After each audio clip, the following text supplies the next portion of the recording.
Mesdames, messieurs, bonjour, je suis Matt et bienvenue sur Symbole Vidéo. Aujourd'hui, je suis accompagné de Cam pour faire la review de l'épisode 9 de House of the Dragon. C'est parti pour voir les notes de la saison par rapport à Allociné.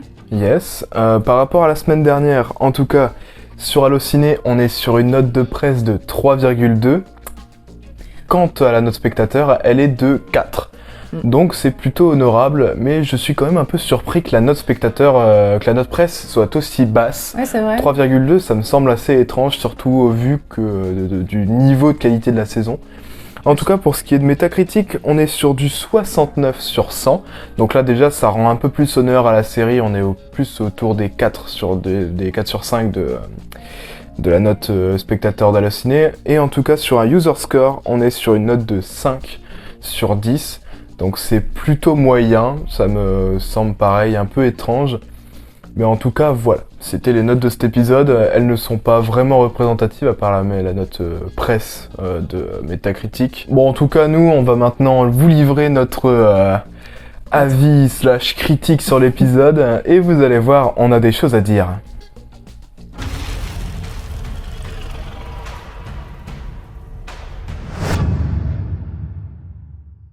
Cette vidéo dispose d'un chapitrage. Si vous n'êtes pas intéressé par l'une des parties dont on va parler tout simplement, et si vous voulez directement passer à nos tops ou à nos flops ou à une intrigue en particulier, allez-y, voilà, faites-vous plaisir, il y a la petite barre de lecture avec les chapitres. On passe tout de suite à la review.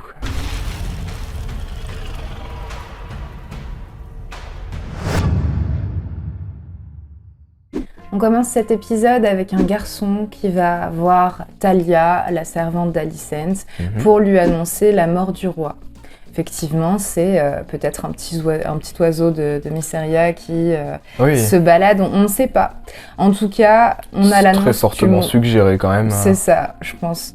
On a la mort du roi qui est d'abord connue par les servants et les servantes. Effectivement, pour l'instant, dans ce début d'épisode, c'est vrai qu'on a une vraie exclusivité de l'information pour Mysaria, ce qui laisse quand même présager beaucoup de choses, surtout du côté de Larys, qui, on va revenir un peu plus tard, va commencer lui aussi à tisser son nœud d'informateur. C'est ça. Au niveau de l'intrigue, on a été servi sur cet épisode. Ouais, donc on a la mort du roi, Otto l'apprend, Alicent aussi. On a une exclusivité, personne ne sait à part eux. Bon, à part Mysaria, mais bon. Après, on a le conseil des Verts. Juste avant le conseil, j'aimerais bien revenir sur la réaction d'Alicent quand elle découvre en fait que que Viserys est mort. Et j'ai trouvé cette réaction très humaine et très touchante de la part d'Alicent. Oui, elle l'aimait, de toute façon ça se voit, et puis elle a eu de l'affection pour lui. De l'affection plus, je ne sais pas vraiment si elle l'aimait, mais... Aussi, moi je pense qu'on a déjà vu plein de petits gestes qui montrent qu'elle avait, de l'affection et voire de l'amour pour lui. Après, bon, elle s'était attachée, ça faisait quand même des années qu'elle vivait avec lui, etc. Presque 20 ans, quoi. Donc elle pleure clairement. Effectivement, c'est triste et ça rend plus humain le personnage. Moi, ça me l'a fait encore une fois bien plus attachée, et on va le voir par la suite, ça m'a quand même fait aussi un peu la détester avec cette fameuse scène du conseil. Oui, mais de toute façon, je rajoute juste une dernière chose avant le conseil, c'est que Alicent, elle est cruelle par ses émotions, donc en fait elle a toujours été humaine pour moi, mais c'est juste qu'elle est dépassée par ses émotions et dépassée par les gens qui la manipulent, et on en reviendra aussi tout à l'heure sur ça, sur la manipulation d'Alicent. Le patriarcat. Donc le conseil des Verts, c'est le nom de l'épisode. Oui, un très bel épisode qui tourne autour tout simplement de cette faction qui s'est créée et qui prédomine très largement à Port-Réal, qui domine tellement en fait que dans ce conseil, plusieurs personnes avaient déjà prédit la mort du roi. Ouais, est-ce que Rhaenyra, elle a pas bien fait de partir à Père-Dragon avant la tempête? Effectivement, elle part juste avant, et c'est peut-être là une des plus grosses erreurs de la reine, de la future reine Rhaenyra. De la laisser partir, mais en même temps, on sait très bien depuis plusieurs épisodes que Rhaenyra, elle le sentait, que le vent allait tourner si Viserys partait. Mais c'est vrai qu'elle s'attendait peut-être pas à ce que ça soit aussi rapide et aussi brutal, cette prise de pouvoir par les Verts, qui avaient déjà comploté pour prendre le pouvoir. Ça, c'est très intéressant, puisque c'est un véritable complot qui est mené par Otto, et tout simplement Lord Tywin Lannister, le maître qui semble peut-être graviter un peu autour, et tout simplement aussi le maître des lois. De toute façon, il y a tout le monde qui est d'accord sur le fait que Aegon doit arriver sur le trône, puisqu'Alicent dit que Viserys, la veille avant de mourir, lui a dit que Aegon devait accéder au trône. Personne n'était au courant, mais il y a personne qui a l'air surpris autour de la table, à part... Lord des Essaims, qui va s'exclamer en grande pompe, c'est de la trahison, vous n'accepterez jamais au trône, tout ça. C'est la réaction normale que les gens auraient dû avoir, mais bon, ils se sont bien entourés, les Hightower. Et c'est vrai que ceux qui ont lu le livre ont pu noter la présence de Cricri qui s'est mis discrètement derrière pour voilà, le Lord des Essaims. Taisez-vous.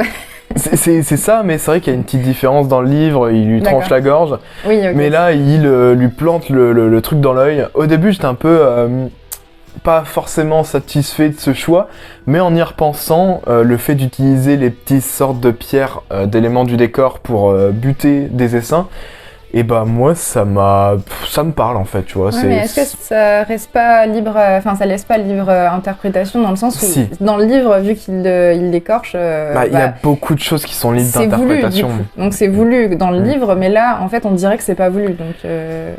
C'est quand même voulu, hein. Ouais, taisez-vous. Je pense. Ouais. Criston, il veut. Je sais pas. Là, ça me faisait plus penser à c'est une erreur, quoi. Même s'il fait une erreur, il a pas du tout l'air de le regretter. Il vient de tuer quelqu'un, quoi. Mais bon, oups. Mais personne n'a l'air d'en s'en soucier, en tout cas de ça. Tout le monde continue à parler, ils s'en foutent. C'est clair. Bon, après, on a forcément donc cette petite prise de pouvoir, ce bouclage du château. Rhaenys qui est confiné dans ses appartements, tous les servants, les servantes, tout ça qui sont confinés dans les cachots, supervisés par Larys qui semble un peu essayer de faire le lien entre l'information qui a fuité. Il gravite, de toute façon, toujours autour d'Alicent, des Hightower, mais tout en restant tapis dans l'ombre en fait. Totalement. Il gravite, mais il n'est pas présent dans les intrigues en tout cas. Effectivement.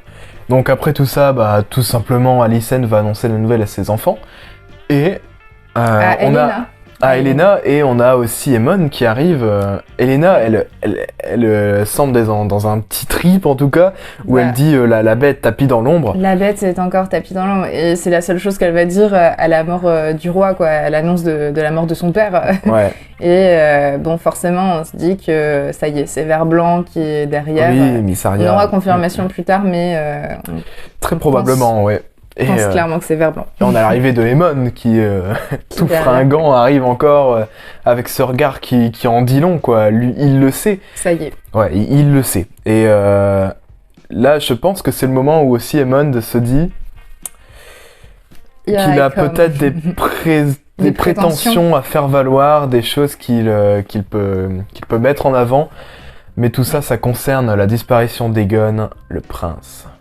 Juste avant de continuer, j'aimerais revenir une toute petite seconde sur le conseil restreint et sur le moment de la démission de Harold Westrelin qui, en rendant sa cape, en refusant de tuer Rhaenyra, comme Otto l'ordonne, tout simplement, Harold il va remettre son manteau blanc et en partant, j'ai beaucoup aimé le gros plan qu'il y a eu sur la tête de Criston. Ça m'a fait vraiment une sorte d'écho avec le moment où Criston lui aussi dépose sa cape juste avant de coucher avec Rhaenyra. Ils ont, Criston en faisant ça, abandonné son honneur, et Harold, lui, en faisant le même geste, le sauve. Ouais. Et je trouve aussi cette micro-scène assez symbolique. Ouais. Oui, très très symbolique. Ouais. Enfin, en tout cas, on va le voir après, mais... il y a beaucoup de symboles dans cet épisode. C'est vrai.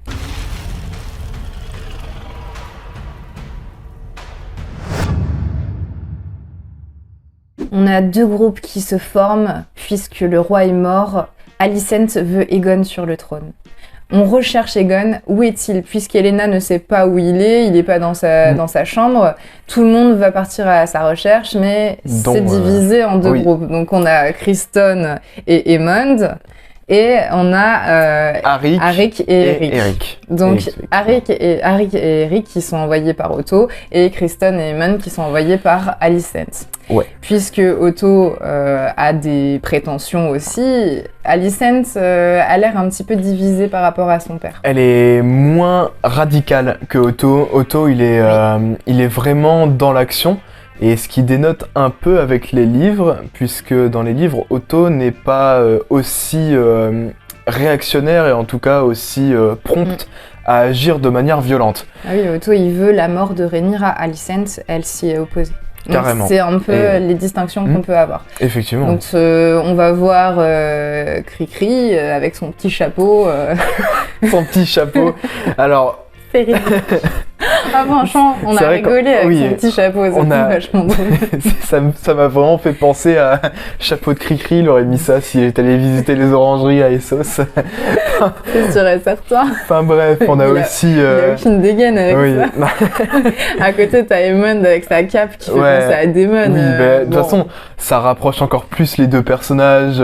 Les deuxièmes nés, etc. C'est vrai que Aemon, c'est un fou dangereux, il me fait trop peur moi, mais quelle classe, il transpire le charisme. Ouais, mais il a l'air quand même assez... Il a la retenue que Aegon... Oui, il est retenu, mais le mec, il te lâche des sourires quand Daemon, il décapite Daemon. Enfin, voilà. c'est des trucs que j'adore dans le personnage. Donc voilà, Aegon disparaît.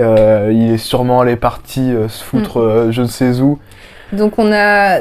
Aemon et Cricri qui vont aller chercher dans les maisons closes, mais une des nanas qui tient la maison close lui dit que malheureusement Aegon n'est pas là puisqu'il a des délires un petit peu plus malsains. Eric et Arik, ils ont l'air de savoir un peu plus où est-ce qu'ils se cachent puisque c'est Arik ou Eric qui gère Aegon normalement. Alors c'est normalement Arik qui s'occupe d'Aegon et c'est Eric qui est un peu... à l'écart. Voilà, on va dire à l'écart. Mais en tout cas, j'aimerais aussi revenir vite fait sur le moment où la servante interpelle Aemon en lui disant oh, tu as bien grandi. Et Aemon lui jette son regard de psychopathe. Mais... ça aura très sûrement son importance par la suite, je n'en dis pas plus, mais retenez bien ce petit détail.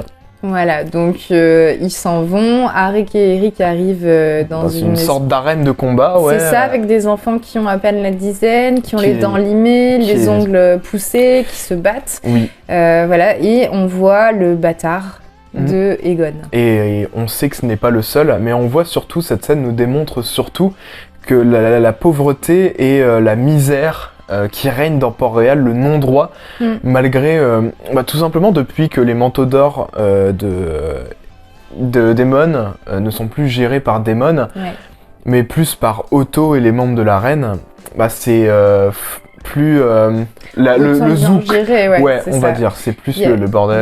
Il y a moins de... comment dire, d'ordre, tout simplement. Mais aussi, on va voir que Arik, lui, n'est pas du tout étonné par tout ce spectacle. Avec Aegon, il a dû en voir des vertes et des pas mûres. C'est ça, son frère lui dit, mais tu le savais très bien qu'Aegon il était comme ça. Il lui dit, ouais, mais en gros, c'est parce que je suis obligé de le faire que je le suis dans ses délires. Quoi, et c'est peut-être aussi un tournant pour Eric qui se rend compte aussi de la malfaisance du roi. Bah oui, il le savait déjà. Oui, il le savait. En fait, il veut clairement juste pas le voir sur le trône. Il a pas envie. On se demande même s'il aurait pas envie de le zigouiller avant qu'il ait le trône, quoi. Mais en tout cas, cette dualité, même dans les frères jumeaux, est très intéressante. Oui, c'est vrai. Et nous avons tout simplement Mysaria qui va les interpeller et leur dire... Ah, c'est pas Mysaria. Ah non, ce n'est pas Mysaria, c'est un petit oiseau de Mysaria. Oui, un petit oiseau qui les suivait depuis quelques moments déjà. Depuis quelques rues, ouais. Et qui les amène donc à amener Otto, en fait, tout simplement, en plein milieu, oui, voilà. Ouais. Elle a un deal à lui proposer. Elle dit qu'elle donnera à Aegon ou sa position, surtout, parce qu'elle l'a protégé contre de l'argent, mais elle veut voir Otto. Elle veut pas parler avec les sous-fifres, elle veut Otto. Et bien sûr, et de toute façon, pour négocier un vrai deal, je pense que Otto est le mieux placé en tant que main du roi pour accepter et faire respecter donc ce deal qui est tout simplement de fermer ces arènes de combat, de peut-être éradiquer un peu la pauvreté. Donc avec Mysaria qui nous dit quelque chose de très fort, que c'est le peuple qui vous a mis sur le trône et à tout moment le peuple peut vous en défaire. Et cette phrase aura aussi beaucoup d'importance par la suite.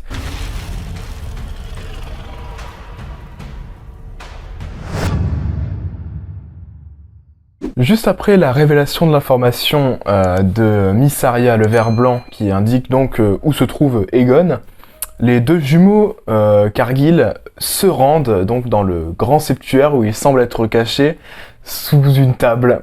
Ouais, puisque Mysaria l'a caché là. Ouais. On sait pas pourquoi, mais bon, il avait l'air bien. Hein. Oui, surtout quand on l'entend tousser, quoi. Enfin... Complètement ivre, il essaye de se barrer, il a pas envie de faire face à ses responsabilités, il le traîne dehors. Et dehors, ils font face à Cricri, qui a enfin enlevé son chapeau, et Aemond. Et donc on va avoir aussi cette dualité entre Aemond, qui va essayer de ramener son frère à partie, pendant que Cricri affronte... ouais, mais on le voit, il aurait bien... Arik. Ouais. On voit Aemond, il aimerait bien lui infliger un petit coup mortel, oui. Quoi. Là, on sent que quand Aegon lui dit tu pourrais me mettre sur un bateau pour que je parte et personne n'en saurait rien, bah on sent que Aemond il est un peu en mode oui. Ouais, mais clairement. Avec son regard de tueur là. De toute façon, un petit peu avant, il avait parlé à Criston du fait qu'il avait plus d'éducation, il avait révisé l'histoire, il était super fort en combat, on l'a vu juste se battre avec Criston. Bah c'est sûr que c'est forcément un meilleur prétendant du point de vue tout simplement des compétences, mais pas de la légitimité. De ce combat, Criston va mettre en garde c'est Arik. Non, c'est Arik. Oui, c'est Arik. C'est Arik, puisque Arik, lui, se place derrière et on voit qu'il va pas rentrer dans le combat. Oui, il observe beaucoup et tout simplement, il y a la fin de ce combat avec Aegon qui est ramené au Donjon Rouge. Au Donjon Rouge où se tractent beaucoup de machinations, surtout du côté de toute façon de Alicent. Alicent n'est pas d'accord avec Otto. Oui. Au final, pour recommencer, en fait, Alicent ne veut pas tuer Rhaenyra, elle veut lui envoyer une lettre. Otto, lui demande de penser un petit peu au futur et à Aegon. Après, on a une discussion entre Rhaenys et Alicent que moi je trouve assez intéressante dans le sens où elle lui dit, Alicent essaye de la mettre de son côté, de lui dire qu'elle va avoir la marque, qu'elle pourra installer ses petites filles, etc. Mais en même temps, Rhaenys, elle veut rester fidèle à ce qu'elle dit. Elle dit que sa maison n'est pas inconstante. Oui, voilà. Et les mots de Rhaenys sont assez forts et puis en même temps on voit qu'elle reste humble et qu'elle reste sur ses positions. Ensuite, Rhaenys parle un petit peu à Alicent. On dirait qu'elles essayent d'avoir de l'impact l'une sur l'autre et en même temps Rhaenys lui dit que Alicent elle s'est jamais vue sur le trône, c'est une question, elle lui dit mais toi tu t'es jamais vue sur le trône, tout le monde, tous les hommes autour de toi te manipulent, essayent de faire en sorte que tu rentres dans leur jeu, mais pourquoi ce serait pas toi qui impose le jeu? Après, on voit une discussion entre Alicent et Otto, et justement, là, Alicent, elle commence à dire moi, je veux mettre Criston en commandant, je veux qu'Aegon soit sur le trône, je veux que Rhaenyra en laisse tranquille. Enfin, voilà, elle commence à imposer un petit peu. Et en même temps, elle a le droit et elle a le pouvoir, puisqu'elle a récupéré Aegon. Effectivement, elle détient Aegon, donc elle détient les clés du pouvoir. De toute façon, Alicent, même si elle se rend compte de beaucoup de choses, ne renie pas ses devoirs, des devoirs que Rhaenys lui rappelle. Vous avez été au devoir de votre père, ensuite de votre époux et maintenant de votre fils. Tout cela est hyper fort dans la construction du personnage, puisqu'elle n'est tout simplement pas définie maintenant par les aspirations des autres, mais plus par elle, ses envies et ses choix, et des envies et des choix qu'on avait vu un peu exploser au moment où elle pointe une dague contre Rhaenyra. C'est encore un nouvel arc, une nouvelle construction du personnage qui s'achève, et on va pouvoir construire sur autre chose maintenant, sur la reine des vers. Moi, je suis peut-être pas d'accord sur le fait de devoir. En fait, elle se rend compte que justement tous les devoirs qu'elle a eus envers les hommes, autour d'elle, c'est pas elle qui l'a décidé. Donc j'ai l'impression que Rhaenys l'a fait réfléchir un peu comment ça t'imposer, quoi. Parce que t'es une femme et t'es une femme avec du pouvoir, t'es avisée, en plus elle la flatte, elle lui dit qu'elle est intelligente, mais en même temps qu'elle se fait un peu manipuler par les personnes autour d'elle. En tout cas, moi, tout ce que j'en retire, c'est que l'attention portée au féminisme et à la question de la place de la femme dans la société est très bien abordée par cette série. Moi, en tout cas, je me sens impliqué et surtout très intéressé par comment il l'amène et comment il le développe. On n'a pas fini de voir ça avec les prétentions de Rhaenyra et avec l'histoire d'Alicent qui continue, mais c'était un petit point que je voulais soulever aussi. Ouais, après je dirais peut-être pas dans le féminisme, mais la place de la femme, en tout cas, oui, elle est bien abordée dans le sens où, même si Rhaenys était destinée au trône, et comme dit Alicent, elle l'aurait vu sur le trône, d'ailleurs elle était un peu surprise, mais forcément on voit plus des hommes, et encore une fois, Aegon va succéder à Viserys alors qu'il avait désigné Rhaenyra.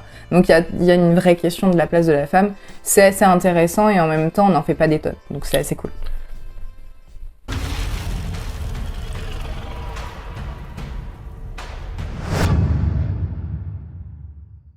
Nous avons donc cette petite scène très très touchante entre Alicent et le corps de Viserys qui est embaumé par les Sœurs du Silence. Pourquoi il n'y a pas trop d'interaction. Non, pardon. Pourquoi est-ce que tu rigoles de mon gvote? Non, mais... Et le gvote est mort. C'est que c'est une scène très cérémoniale, je dirais émouvante, c'est sûr, mais il n'y a pas d'interaction entre Alicent et Viserys. Elle le regarde. Oui, elle se tient à côté de lui. Il se fait enrouler, il y a toujours cette scène d'embaumement, d'encensation.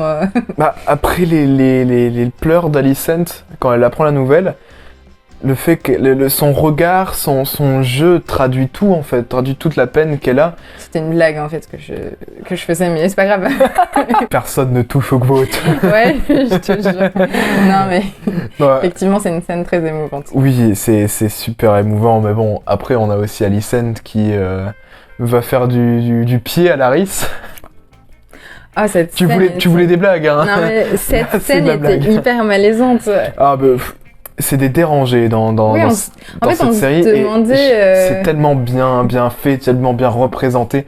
Mais c'est vrai que Larys et Aegon, je comprends pas pourquoi ils ont pas encore une scène ensemble où ils se LeBron James sur le balcon là tous les deux. Enfin c'est vraiment mais c'est très bien fait, très bien amené. Mais on se demandait quelle contrepartie Larys voulait d'Alicent. Je crois qu'on a compris. Hein, oui, très bien compris même. Bon, on voit que ça l'arrange Alicent qu'il fasse des choses. Là, il lui propose de justement défaire les toiles. On reparle peut-être de la petite bête, le ver blanc. Oui, ver blanc qui est toujours aussi un peu notifié. Donc Larys propose de l'éliminer. Alicent en contrepartie lui montre ses petits pieds.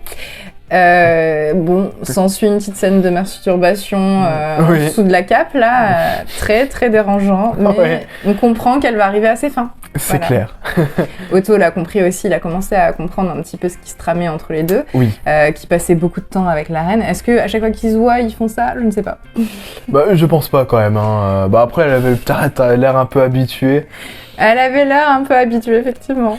Bon, après pendant que Alicent se fait du pied par Larys, on a Rhaenys qui va être délivré par Eric. Eric qui va donc se rendre tout simplement dans la chambre de Rhaenys pour l'emmener à l'extérieur et essayer de l'emmener vers la Nera.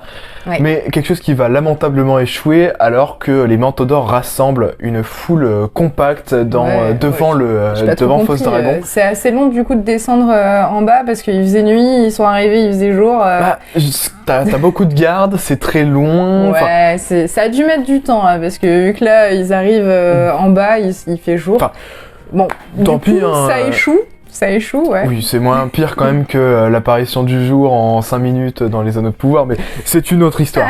En tout cas, on a donc Rhaenys qui est traînée, on a qui est en fait ramené de force vers Fausse Dragon. Oui, c'est ça. Donc il s'y rassemble intègre. Tout le monde en fait, on rassemble tout le peuple pour le faire. Enfin, on veut que tout le monde aille voir le couronnement d'Aegon. Oui. Allez hop. Et tout simplement. On pousse tout le monde, les moutons, les gens, Rhaenys.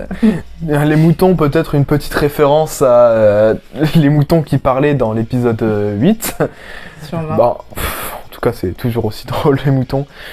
En tout cas, on a donc l'arrivée de Aegon, d'Otto, tout ça dans Fausse Dragon, et l'une des scènes les plus fortes en tension, en émotion de cet épisode, le couronnement d'Aegon.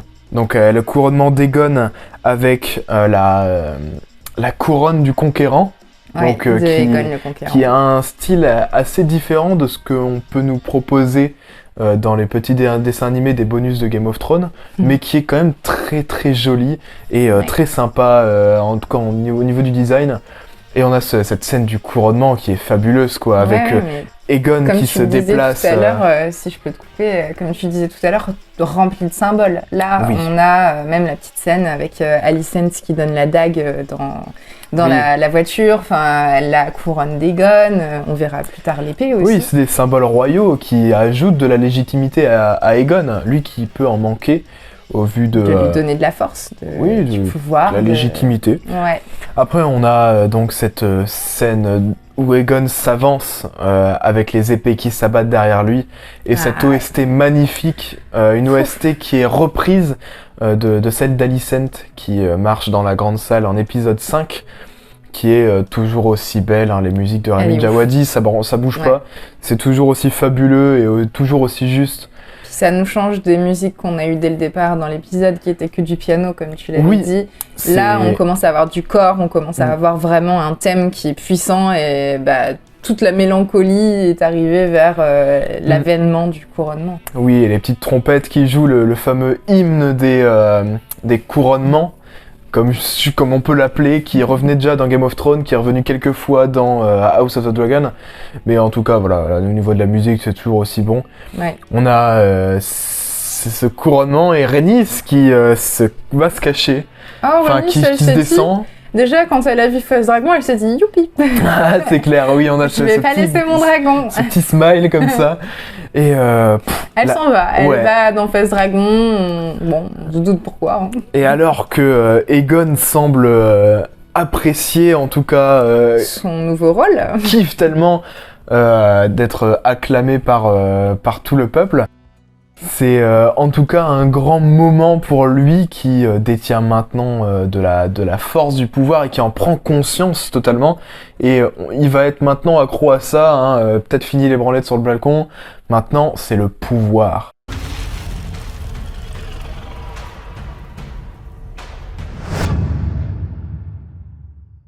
Aegon se fait couronner. Chacun son tour, Alicent, Otto... Elena avec un peu de difficulté, et Mond, bon, on le devine. Tout le monde s'abaisse pour le roi. S'ensuit il dégaine son épée. Feu noir, encore un autre symbole. Et ensuite, il attend. Bon, et l'acclamation, d'abord il se tourne comme ça un peu avec le profil de roi, et il attend, et le peuple se met petit à petit à l'acclamer, et c'est là que les paroles de Mysaria prennent vraiment tout leur sens. C'est le peuple qui couronne les rois. C'est vrai. Il a beau démontrer sa force avec des soldats, avec des dragons, avec n'importe quoi, avec Feu Noir, avec la dague, avec la couronne d'Aegon. C'est le peuple qui fait le roi. Et tout simplement... puis là, c'est donc... Le peuple l'acclame et on dirait qu'il commence à se rendre compte qu'en fait, il peut aimer ça. Puisque pendant 20 ans... Viserys lui a jamais dit qu'il serait héritier, il l'a jamais voulu en fait, comme il le disait à Alicent dans la voiture. Maintenant, il peut le vouloir et on sent que là, il commence à aimer son il kiffe le pouvoir. Se sentir acclamé. La façon dont il lève les bras avec l'épée et qu'il la brandit, on sent qu'il kiffe ça. Mais tout ça va être interrompu par vrombissement et la terre la grotte, la greatest Rhaenys of all time. Je sais pas, j'ai tous envie de les appeler comme ça, les greatest of all time, parce que dans cette famille, ils sont tous badass, ils puent le charisme. Avec Rhaenys qui fait exploser le sol.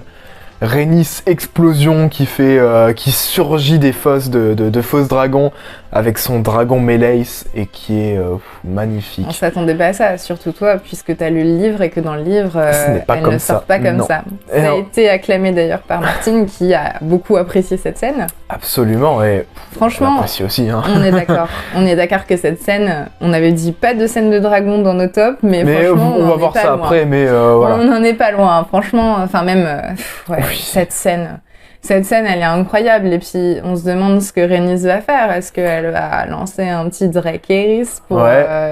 Et c'est là aussi que un peu à tout ça, quoi. La discussion entre Alicent et Rhaenys, où Rhaenys n'avait pas vu Alicent comme une femme foncièrement méchante, bah là, on sent que c'est le regard que changent les deux femmes qui motive l'inaction de Rhaenys. Ouais. Qui motive son choix de ne pas brûler tout simplement le roi, de juste brûler tout le monde et il n'y aurait pas eu de danse des dragons.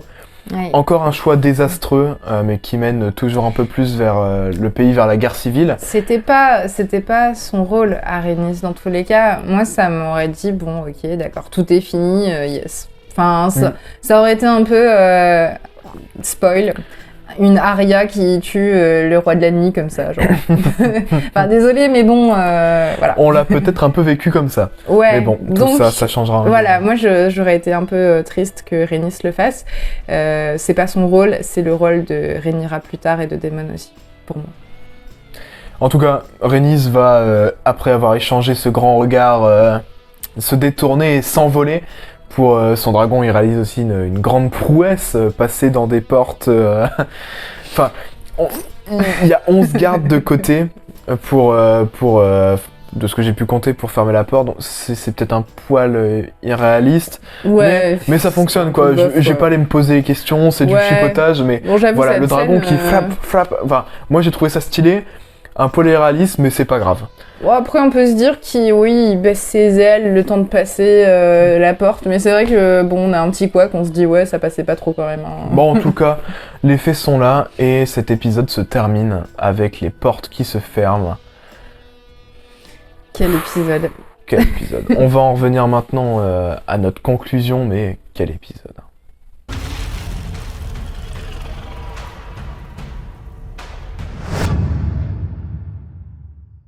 Cet épisode était très très bon. On est toujours sur une base qui ne change pas. La série est toujours aussi qualitative, toujours d'aussi belles images, malgré quelques petits ratés numériques, notamment au moment où Aegon est parti. Et que la caméra plonge un peu sur Port-Réal, c'était très numérique, très flou, avec on sentait que les personnages c'était un peu de la synthèse, enfin pas de la synthèse mais du 3D quoi. Totalement. Donc c'était pas très beau, mais il se rattrape largement sur la fin avec tout ce CGI, avec le dragon. Bah oui. Enfin c'était magnifique quoi, l'épisode était quand même magnifique. Il y a eu un petit couac, je pense qu'ils auraient pu mieux réaliser, mais bon c'est un détail. Voilà, c'est un détail et ça gâche pas notre visionnage. Moi, ce qui m'a un peu gâché mon visionnage, en revanche, c'était toute cette partie de recherche d'Aegon que je n'ai pas trop appréciée.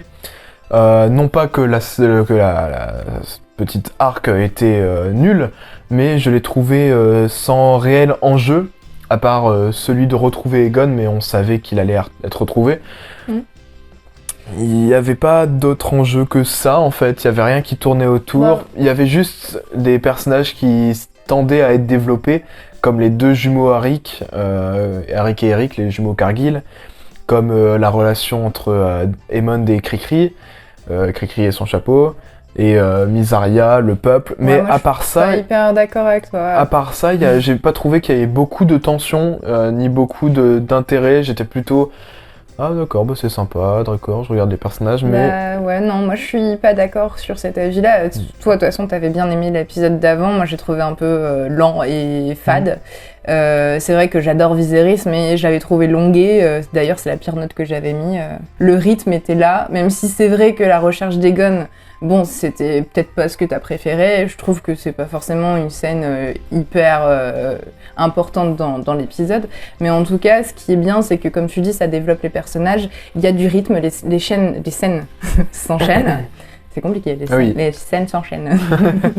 Et je trouve que ce rythme-là, je l'ai beaucoup apprécié et j'ai trouvé carrément meilleur cet épisode dans le sens installation. Je voulais l'action est arrivée vraiment à la fin, j'attends le dernier épisode, mais c'est une bonne installation et j'aime bien les personnages qu'on a développés. Oui, tout simplement. Les personnages plus charisme. Ce n'est que mon avis. Et vous, cet épisode mieux, moins bien que l'épisode 8, je sais pas. Donnez votre avis en commentaire. Exactement, n'hésitez pas à nous dire aussi en commentaire si vous souhaitez apparaître dans la vidéo. Tout simplement, on pourrait répondre à vos commentaires ou une petite section comme ça. Ouais. N'hésitez pas à nous le dire, nous ça nous ferait plaisir de vous répondre en vidéo. Être sympa, ouais, à voir. Bon, en tout cas, l'idée est posée. Si ça vous intéresse, commentez. En tout cas, nous on revient vite fait à la conclusion. Je voulais revenir un petit peu sur les personnages. Les personnages dans cet épisode, comme tous les autres de la série, c'est toujours aussi bien construit, toujours aussi juste dans leur développement et leur évolution. Mais après, moi j'en attends quand même un petit peu plus au niveau des personnages, j'ai besoin qu'ils soient plus percutants. Alicent, Rhaenys, maintenant Mysaria, j'attends que aussi les femmes soient un petit peu plus mises en avant par rapport au jeu des hommes, etc. Après, les hommes, bon, ils sont développés, etc. Mais j'attends quand même un petit peu plus de percutants, comme toujours. Même si c'est des bons personnages, on a besoin qui s'affirment et de se sentir un petit peu maltraité et malmené quand on voit les épisodes. Et de toute façon, ça sera pour la saison 2, très certainement. Sûrement, mais on installe le décor, là, c'est... Tout simplement. Après, je voulais faire aussi quelques petites mentions, dont une mention à Yiti, qui est faite par Aemon, il me semble, et qui est très intéressante, étant donné qu'il y a un projet de développement d'une série animée sur Yiti. Donc Yiti qui est une partie septentrionale de Essos et qui met en valeur une culture un peu asiatique, en tout cas très est-asiatique, et ça va être très intéressant de voir ce qu'ils peuvent nous proposer. Mais ça porte maintenant déjà à 3 le nombre de références aux séries qui peuvent être développées. Donc on avait déjà Corlys, le serpent de mer, on avait aussi les Rhoynar, donc le 10,000 Ships, et maintenant Yiti. Ça ne peut pas être des coïncidences, on peut aussi inclure Valyria, mais je pense que c'est encore aussi trop obscur. En tout cas maintenant je pense qu'on a terminé, qu'on peut passer à nos tops et nos flops.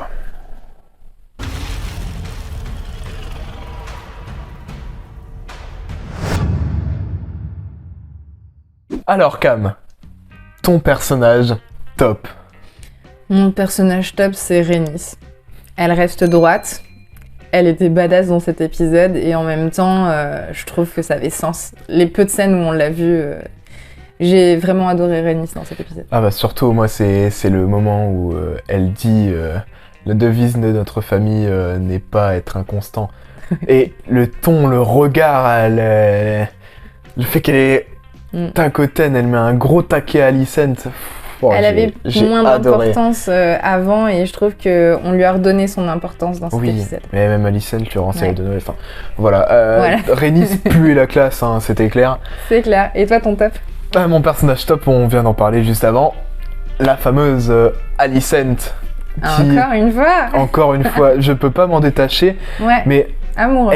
Elle évolue tellement, mais c'est tellement juste. C'est vrai qu'elle devient un des personnages centraux, vu que Viserys est parti, maintenant on a Rhaenyra et Alicent. Tout simplement, elle a tellement de facettes. Les raisons pour lesquelles je l'élis top aujourd'hui ne sont pas les mêmes pour lesquelles je l'avais élu top dans l'épisode 6. Oui, puis même bien avant, je crois que tu l'as élu top... Épisode 7, épisode 2, il me semble. Sur au moins 3 ou 4, je crois. Mais en tout cas, voilà, cette Alicent-là, on la découvre encore, on la redécouvre encore. Quand elle pleure la dépouille d'Ugvoth, Viserys, c'est quand tout simplement, elle essaye de conforter son fils dans son droit d'hériter, et qu'elle fait un petit... Quand Aegon demande à sa mère « Est-ce que tu m'aimes ?» et qu'on voit ses yeux s'illuminer et dire « Comment est-ce que tu peux me demander ça ?» Enfin, elle a tellement... T'es chelou. Elle a tellement de facettes différentes. Enfin, c'est... Ouais. Voilà. Alicent, pour moi, top. Après, pour ton personnage flop. Il avait un petit chapeau ridicule. Pour moi, mon flop, c'est Criston Cole. Il doit, selon Alicent, redevenir le commandant de la garde, etc. Mais il a tellement plus d'honneur. Il est un personnage quand même assez important. Il est dévoré par son aigreur et par sa haine, tout simplement. Franchement, j'ai envie de dire, bon, il a tué je sais pas combien de personnes sans se dire « oups ». Enfin, voilà. Pour moi, c'est Criston. Je sais pas pourquoi, mais voilà. Enfin, pour toutes ces raisons-là, mais... Voilà. Et toi? Bah moi, ça ne sera pas Cricri parce que je l'aime bien dans cet épisode. Okay. Toujours cette notion d'honneur perdu et d'aigreur, de haine qu'il a toujours, oui, qu'il a toujours en lui, donc avec le plan qu'on a parlé juste avant. Moi, mon flop, il n'est pas seul, ils sont deux, c'est les jumeaux Cargill. Ah bon? Alors, déjà, à leur mention dans l'épisode précédent, avec, on voyait Harry, il me semble, oui. Leur mention était sympa et on savait qu'ils allaient être un peu plus mis en avant dans cet épisode, mais je trouve que leurs ressemblances, des fois j'ai pas su les différencier et j'ai eu un peu de confusion sur qui parlait et lequel des deux était l'autre. Enfin voilà, j'ai un peu cette confusion et j'ai un peu peut-être ce manque de petite profondeur. Différenciation. Bah on sent qu'il y en a un. Donc Eric qui est beaucoup plus en mode retrait, qui est en mode ouais c'est un taré et tout, et t'as Harry qui fonce, en mode ouais tranquille, hein, tu le connais pas mais tranquille quoi. Mention honorable pour les gens qui leur ont taillé la barbe. Hein. Oui. Je sais pas comment ils ont fait pour que ça arrive au même niveau, mais en tout cas c'est vrai qu'on les repère pas quoi. Bon en tout cas voilà c'est mes personnages flop. En tout cas toi ta scène top. Ma scène top, alors j'ai beaucoup hésité, sachant que toi, je sais déjà ta scène top. Ma scène top, je dirais la discussion entre Alicent et Rhaenys. Je l'ai trouvée hyper intéressante et en même temps qui pose les bases peut-être d'une nouvelle évolution d'Alicent et en même temps de Rhaenys qui assoit un petit peu sa morale, ses valeurs et sa maison. Et qui compte bien en fait garder les valeurs de sa maison et revenir aussi forte qu'avant quoi. Même si elle a perdu Corlys et elle a perdu aussi les hommes autour d'elle, ses enfants, mais là je pense que ça va définir quelque chose de pas mal. Et ça fait quand même aussi écho à la scène où elle avait assisté à la dépouille de Vaemond, où elle disait l'étranger m'a tellement de fois rendu visite.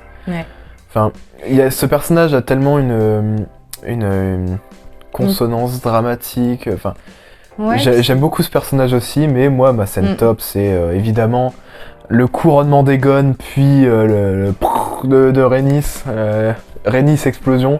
Rhaenys, you're the badass. Voilà, non mais moi ces scènes là sont fabuleuses hein, tout simplement. Ouais, non, on est d'accord. On en a déjà assez parlé, mais. Le couronnement et puis l'arrivée de Rhaenys, c'était une. Mais j'étais obligée de choisir une autre scène, je savais que t'allais le choisir, donc voilà. En tout cas, toi, ta scène flop. Ma scène flop. Je pense qu'on va être d'accord sur notre scène flop tous les deux, les recherches d'Aegon. Oui, bah moi c'est juste voilà des scènes. C'était un peu longué, ouais. Bah c'était long et comme je l'ai déjà dit, ça manque de tension, ça manque de profondeur, c'est. On réintroduit Miseria, donc. Oui, j'étais content de ça. C'est cool. Je pense que c'est surtout la tension entre Alicent et Otto qui sont vraiment pas sur la même longueur d'onde à ce moment-là. Les deux teams pour aller chercher Aegon. ok, mais je pense qu'on n'avait pas besoin d'en faire 3-4 de scènes comme ça. Bah surtout oui, je me demande toujours où est-ce qu'il se cachait Aegon, parce que c'est clairement pas le grand sceptre de Bellone, voilà. Il n'est toujours pas construit. Je vous ramène à ma vidéo que j'avais fait sur l'épisode 2. Mais voilà. T'avais la prétention de Daemon aussi pendant qu'il cherchait avec Cricri, quoi. Enfin, ok, il y a des choses qui sont amenées, c'est vrai que c'est plus des subtilités. Mais en fait, là, je commence à comprendre un petit peu l'idée des scénaristes, c'est que les personnes qu'on met en plus en retrait, en fait, on va les développer par la suite. Donc, c'est des éléments qu'on nous donne comme ça à piocher pour éviter qu'on ait trop de masse d'informations. Effectivement. Pour qu'après, on puisse le développer. Donc, je trouve ça un peu intelligent, mais c'est vrai que ça donne des scènes un petit peu longuées, quoi. Totalement. Bon, en tout cas, ouais, voilà, c'était aussi pour ma scène flop. Pour ta note. Ma note, moi, je vais être un petit peu plus gentille que l'épisode d'avant parce que je l'ai beaucoup aimé. Je vais donner un 8 sur 10. Je trouvais que cet épisode, il était plutôt cool et que la fin, ça me donne l'envie d'action que j'avais besoin pour l'épisode d'avant. En tout cas, nous, on est vraiment super contents d'avoir encore une fois pu réaliser cette critique.